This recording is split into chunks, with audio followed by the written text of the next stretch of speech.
Cut cut शब्द सुनो और बोले भैया क्या खाता है कचोए तन कमो घूमे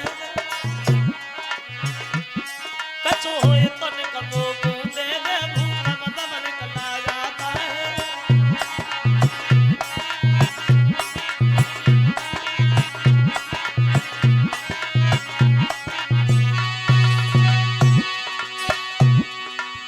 क्या खा रहे हो? कुछ तो खा रहे हो। तो सुदामा झूठ बोल गए, श्याम खा थोड़ी रहा हूं। फिर तो बोले सुनो कन्हैया, कपटी बोला क्या रखता है, दांतों को शीत सताता है, इसलिए तुझे खाने जैसा ये कटकट शब्द सुनाता है।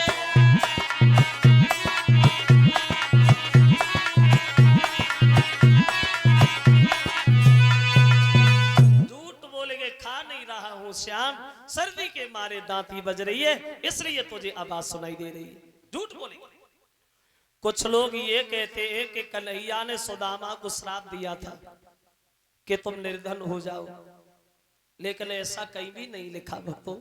हाँ, जब ये सुबह गए थे गुरुमाता के पास, तो गुरुमाता ने पूछा, श्याम क्या तुम्हें कुछ मिला, इसने कुछ दिया? बोले नहीं मां। तो गुरुमाता ने ये जरूर कहा, सुदामा फंस गए तुम उस चुंगल में जो गुरु से कपट और मित्र से चोरी करता है, उसकी आत्मा को कभी शांति नहीं मिलती। गुरु से कपट मित्र से चोरी और चाहे हुए निर्धन चाहे हुए कोढ़ी, 64 दिन विद्या सीखी है गुरु सांदीपन के यहाँ कृष्ण और सुदामा ने। सुदामा जब चले हैं अपने घर के लिए तो कन्हैया समझ तो गए कि सुदामा को श्राप लग गया। चलते वक्त एक बात कहिए, भैया अगर जीवन में कोई तकलीफ आए तो तुम हमारे घर चले आना। चले आए कन्हैया अपने घर, सुदामा अपने घर आ गए। कलश वाली बहनें आ जाए सामने। अब सुदामा जब घर पे आए, सुदामा की शादी भई तो पत्नी आए, बच्चे भये तो सुदामा गरीब है, और जब गरीब है तो भीख मांगने पे मजबूर है। गरीब। और देखो एक झूठ बोला था कन्हैया से सुदामा ने, जीवन में एक ही झूठ बोला, और एक झूठ के कारण सुदामा को भीख मांगनी पड़ी। अब तो कलयुग में आदमी दिन रात झूठ बोलता है, और जब से ये मोबाइल चले तब से बिल्कुल सफेद ही झूठ बोलता है।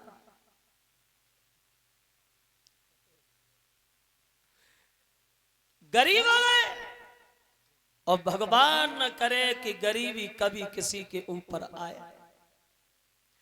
गरीबी में कोई किसी का नहीं होता भक्तजनों। गरीबी में अपने दूसरे की बात तो छोड़ो, अपने भी साथ छोड़ देते। अगर तुम्हारे पास पैसा है तो जो रिश्तेदार है वो तो है ही, और जो नहीं है वो और ज्यादा है। अगर पैसा है तो, और पैसा नहीं है तो दूसरे की बात कौन कहे, अपने भी नहीं है। बनी के चेहरे पे लाखों निसार होते हैं, और जब बनी बिगड़ जाती है तो दुश्मन हजार होते हैं।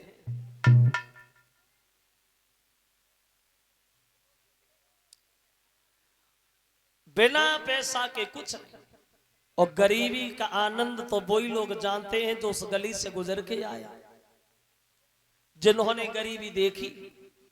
और जो चांदी के टुकड़ों में पल के बड़े हुए, वो क्या समझे कि गरीबी होती क्या है। पैसा बिन माता पिता पूतकों का पूत कहे, और पैसा बिन भैया कहे कौन को जो भाई है, और पैसा बिन चाचा कहे कौन है भतीजो मेरो, और पैसा बिन सासु कहे कौन को जमाई है, और पैसा बिन भर पेट भोजन तक मिले तो नाए, और पैसा बिन गारी दे जाते लुगाई है, और पैसा बिन सभा में बैठ इज्जत तक की होती नाए, और पैसा ऐसी चीज जा दुनिया में बनाई है। बिना पैसा की कुछ नहीं। गरीब हो गए सुदामा, भीख भी मांगते हैं लेकिन फिर भी दो वक्त का भोजन नसीब नहीं है सुदामा को। भक्तों, कोई कोई दिन तो ऐसा निकल जाता है जो बच्चों को भोजन दे देते, खुद पानी पी के संतोष कर लेते। बाहरे गरीबी, गरीबी के नजारे।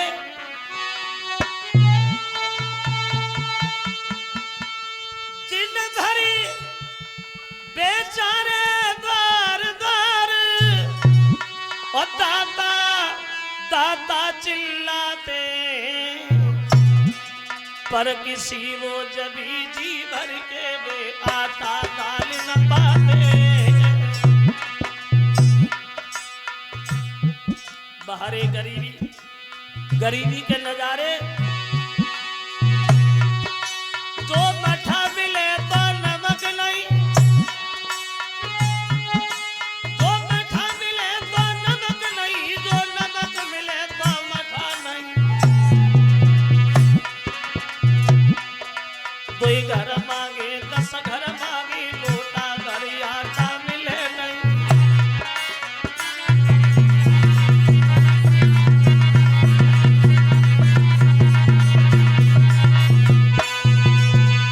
भक्तजनों, सुदामा इधर गरीबी के दलदल में दबते ही चले गए। एक दिन शाम को इनकी पत्नी भामिनी पैर दबा रही थी, पैर दबा रही है लेकिन आंखों से आंसू निकलते हुए गालों पे लकीर बनाते हुए सुदामा के पैरों पे जाके गिरे। जो सुदामा ने देखा तो उठ करके बैठ गई। भामिनी, रो रही हो? क्यों रोई? पत्नी बोली, महाराज एक बात मेरे समझ में नहीं आ रही।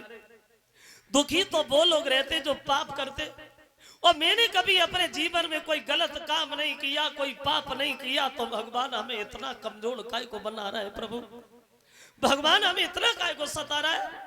सुदामा को पुराना ध्यान आ गया। बोले, भामिनी इसमें दोष तुम्हारा नहीं, दोषी हम हैं। जो आज द्वारकाधीश बने बैठे हैं ये हमारे बचपन के मित्र हैं भामिनी, लेकिन मैंने उनसे झूठ बोला और उसकी सजा तुम्हें भी भुगतनी पड़ रही है। हम एक ही गुरु के दोनों शिष्य भामिनी, मैंने कन्हैया से झूठ कहा।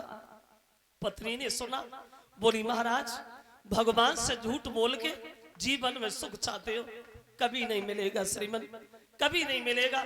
चले जाइए द्वारिका में, धन नहीं मांगना, दौलत नहीं मांगना, रहने के लिए मकान नहीं मांगना, सिर्फ अपनी भूल की माफी मांग के चले आना श्रीमन।